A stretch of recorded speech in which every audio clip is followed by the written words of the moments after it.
வேங்கை வயலுடைய டென்சிட்டியும் மணிப்பூரோட டென்சிட்டி ஒண்ணு நினைக்கிறீங்களா? கவர்மெண்ட் மட்டும் இல்ல, அங்க இருக்கிற யாராலையும் ஒரு பேரை சொல்ல முடியல. ஒரு பேரை சொல்லாம இன்வெஸ்டிகேஷன் எப்படி ஸ்டார்ட் பண்ண முடியும்?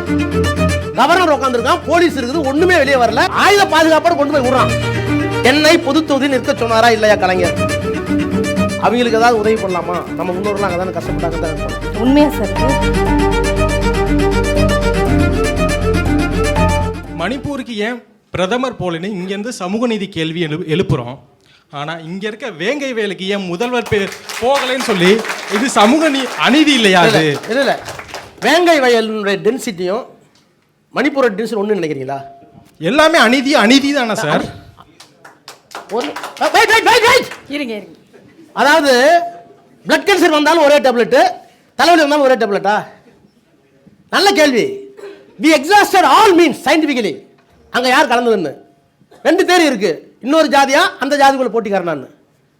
அது தவறுங்கிறதுல எந்த கருத்தும் கிடையாது. ஆனால் மணிப்பூரில் என்ன நடந்தது தெரியுமா உங்களுக்கு? மணிப்பூரில் எல்லா ஆடையும் அவுத்து போட்டு பெண்ணை கூட்டிட்டு போய் மிலிட்ரி துணையோட பட்டப்பகலில் 18 பேர் கற்பழிக்கிற மாறி மாறி. அதை ஜஸ்டிஃபை பண்ணுறீங்க பார்லிமெண்ட்டில். கவர்னர் வெளியே வரல. இதெல்லாம் சாதாரணமாக நடக்குதுங்கிறீங்க. என்னோட சார் டோன்ட் கம்பேர். நீங்கள் வந்து ஏன் புது கேளுங்க. முதல்வர் போகலைன்றது என்ன இருக்கும்? பார்க்கவில்லை. போனா என்ன இருக்குன்னு கேட்டேன். மக்களுக்கு விழிப்புணர்வு சார் அதை கண்டுபிடிக்கிறது இன்ன வரைக்கும் ட்ரை பண்ணிட்டு இருக்கோம். சிபிஐக்கு என்ன ஃபோரன்சிக் எல்லாம் பண்ணிட்டு இருக்கோம். அது வந்து ஒரு தனி மனித தாக்குதல், ஒரு டேங்க்குள்ள போட்ட அயோக்கியத்தனம், மனித உரிமை மீறல், காட்டுமிராண்டித்தனம். அது ஒரு மனுஷனை கண்டுபிடிக்கிறது நாங்கள் பண்ணிட்டு இருக்கோம். எல்லாம் ஓப்பனாக வச்சுட்டோம். அந்த சாதிகாரங்களை கூப்பிட்டோம், டிபிஐ கூப்பிட்டோம், விடுதலை எல்லாம். சார் நான் எதையாச்சும் மறைச்சோமா? ஆனால் மணிப்பூருங்கிறது எவ்வளோ பெரிய விஷயம். கவர்னர் உட்காந்துருக்கான், போலீஸ் இருக்குது, ஒன்றுமே வெளியே வரல, ஆயுத பாதுகாப்போடு கொண்டு போய் விடுறான். அது இது ஒன்றா? சார் முதலமைச்சர் நான் என்ன சொல்கிறேன், ஒரு ஒரு இத்தனை பேர் செத்துட்டாங்க, சமூக கலவரம். அவர் இங்கே கோட்டையிலேருந்து அதை பார்க்குறாரு. அது வந்து ஒரு தனிமனிதனால் நிகழ்த்தப்பட்ட அநாகரிகம். அந்த அநாகரிகத்துக்கு இன்வெஸ்டிகேஷன் தான் ஒரே தீர்வு. போய் முதலமைச்சர் போய் பார்த்து ஒன்றும் சொல்ல முடியாது. ஒரு மரண வளம் கேட்குது, ஒரு பெரிய ஆக்சிடென்ட் ஆகி போச்சு, ஒரு பெரிய நிலச்சரிவு, அதுக்கெல்லாம் சிஎம் போகணும். இங்கே இருந்துக்கிட்டு என்ன உத்தரவு போட்டால் அந்த கல்பிரிட்டை கண்டுபிடிக்கலாமோ அதுதான் தேவையே தவிர, அதை போய் அங்கே கும்பல் வந்து அங்கே ரெண்டு தரப்பும் பிரச்சனை ஆகி ஒரு சமூக இது கடினமான்னு கேட்குறேன். ஒன்றுக்கு ஒரு ரெமெடி இருக்குது. அதனால் ப்ளீஸ் டோன்ட் கம்பேர். மணிப்பூரை சொன்னால் எனக்கு கோவம் வரும். நான் நேரடியாக பார்த்தவன். இல்லை, டென்சிட்டி வந்து வித்தியாசம் இருக்கலாம் சார். இப்போ அவர் கேட்குறது என்னன்னா, வேங்கை வயலுக்கு ஒரு சமூகம் பாதிக்கு, நீங்கள் தனி மனிதன்னு சொல்கிறீங்க. கூட்டணி கட்சியில் இருக்கக்கூடிய திருமா அவர்களே இங்கே வந்து விசாரணை நேர்மையாக நடக்கலை, எங்களுக்கு சிபிஐ வேணும்னு கேட்டார். ரெஃபர் பண்ணீங்க, வாங்கிட்டீங்களா? சார் இன்னை வரைக்கும் உங்களால் செஞ்சது யார், ஏன் மறைக்கணும்னு கேட்க முடிஞ்சதா? ஒரு டவுட் இருக்கும்ல. திருமாவளவனாக இருக்கட்டும், வேறு எந்த சாதி தலைவராக இருக்கட்டும், அரசியல் தலைவர், அவர் அரசியல், நான் ஒரு பெரிய அரசியல் தலைவரை பார்க்குறேன். நான் இன்னும் அவரை விட சாதிக்காக போராடுற தலைவர் விட்டுருங்க, யாராச்சும் சொல்ல சொல்லுங்கள், name out.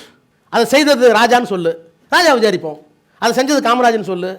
Our sir we are not able to name out. Government மட்டும் இல்லை, அங்கே இருக்கிற யாராலையும் ஒரு பேரை சொல்ல முடியல.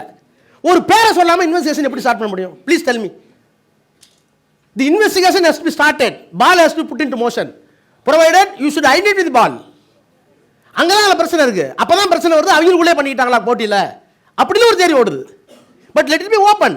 அதை யாரும் நாங்கள் மறைக்கலையே. அதை பண்ணது காமராஜன் சந்தேகப்படுறோம். அவர் வந்து ஸ்டாலின் வீட்டில் உட்காந்துருக்காரு, அவர் வந்து நேரு வீட்டில் உட்காந்துருக்காரு, துரைமுரு அப்படி சொல்லுங்க. விசாரணையில ஒண்ணுமே கண்டுபிடிக்க முடியல. ரியலி முடியலையே, என்ன பண்ணுவீங்க? சரி, கண்டுபிடிக்க முடியாததுக்கு தீர்வு கிடையாது. அடுத்த கேள்வி, அது இட் இஸ் ஸ்டில் ஓப்பன். என்னைக்காச்சும் ஒரு நாள் திடீர்னு வரலாம். இப்போ ராமஜெயம் கொலைவலுக்கும் ஜெயலலிதா தான் முதலமைச்சர், அவங்களால முடியல, நாங்கள் இருக்கும்போது முடியல, இப்போ வந்து கமிஷன் போட்டால் இன்னமும் முடியல. You cannot accuse the government not to stand the political entity. திமுகன்னு சொன்னால் அந்த மாதிரி முடிஞ்சுன்னு கேட்போம், அந்த மாதிரி முடிஞ்சுன்னு எங்களை கேட்பாங்க. ஸோ சம்வேர் எல்ஸ் ஒரு செயின் மிஸ்ஸிங். சரி, அடுத்த கேள்வி.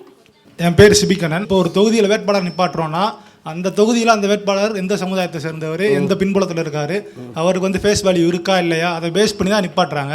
அப்படின்றப்ப வந்து இங்கே எப்படி வந்து நம்ம அரசியலில் இருக்கிற அந்த ஜாதியை வந்து நம்ம ஐசோலேட் பண்ணி பார்க்க முடியுது. ப்ளஸ்ஸு இப்போ ரிசர்வ் கான்ஸ்டியூன்சியில் இருக்கிறவங்களுமே ஓப்பன் கான்ஸ்டியூன்சியில் போட்டி போடலாம். அப்படின்றப்ப வந்து ரிசர்வ் கான்ஸ்டியூன்சியில் இருக்கிறவங்க வந்து அவங்களுக்கு எந்த ரிசர்வ் கான்ஸ்டியூன்சி ஒதுக்கப்பட்டிருக்கோ அங்கே தான் போட்டி போடுறாங்க. அவங்களால காமன் கான்ஸ்டியூன்சியில் வந்து போட்டி போட முடியல. இதுக்கு என்ன ரீசன்? திமுகவில் ஆபிரகாம்னு ஒருத்தர் இருந்தார் தாமரத்தில், புது தொகுதியில் ஒரு தாழ்த்தப்பட்டவர் புது தொகுதியில் அப்பயே போட்டி போட்டார் 71. அப்புறம் கோயம்புத்தூரில் வந்து சிட்டி தண்டபான்னு ஒருத்தர் இருந்தார். அவர் இந்த மாதிரி வந்திருக்காரு கோயம்புத்தூர்காரர். அந்த ஊரில் ஒரு தாழ்த்தப்பட்ட ஜெயிக்க வச்சோம். வாய்ப்பு எங்கெல்லாம் இருக்கும் கொடுப்போம். இப்போ என்ன கூட பொதுத்துறை நிற்க சொன்னார் கலைஞர். நான் வேறு சில காரணங்களாக நீலகிரிக்கு போனேன். ஏன்னா எங்கள் சொன்னால எங்கள் தாத்தா நீலகிரிக்கு ஓடினார்னு, அங்கே தேயிலை தோட்ட தொழிலாளர் இருக்காங்கல்ல, அவங்களுக்கு ஏதாவது உதவி பண்ணலாமா, நம்ம முன்னோர்கள்லாம் அங்கே தானே கஷ்டப்பட்டாங்க தான் அங்கே போனேன். உண்மையா சார் இது? ஆமாம், இப்படிலாம் கேட்டால் அது பொய்யாயிடாது. பெரம்பலூர்காரர் இருக்கார் கேளுங்க. பெரம்பலூர்ல நின்னீங்க, அப்புறம் அவர் அப்போ வந்து ஒரு பிரபல பத்திரிகையில் வேலை பார்த்தார், மின்னமல ஓனர். கேளுங்க, அவரை சாட்சி கூப்பிடுறேன். அவர் கலைஞருக்கு வேண்டியவர். என்னை பொது தொகுதியில் நிற்க சொன்னாரா இல்லையா கலைஞர்? நான் ஏன் போய் சொல்லணும்? அப்புறம் என்ன உங்க பாஷை? எஸ்.